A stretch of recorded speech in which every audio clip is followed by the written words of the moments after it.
તો આજે અમે ધરપકડ નું સરસ એનાલિસિસ કરવાના છીએ. તમે તૈયાર રહેજો. Very deep analysis. મને એમ થાય કે એક ફ્રેમમાં પંખો 3 પર હતો, બીજી ફ્રેમમાં 4 પર જતો રહ્યો. 4 પર જતો રહ્યો. Very very weak detailing by director કોણ છે? અનીશ પેલો માર્કેટ નો સીન બતાવ્યો છે, એમાં ટીંડા વાળો ક્યાં બેઠો છે?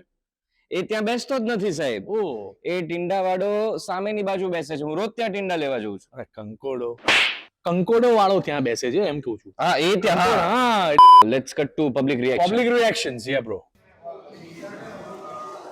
ભાઈ શું મૂવી છે, એકદમ ખતરનાક, જોજો. હું હાલ ધરપકડ મૂવી જોઈને આવ્યો છું.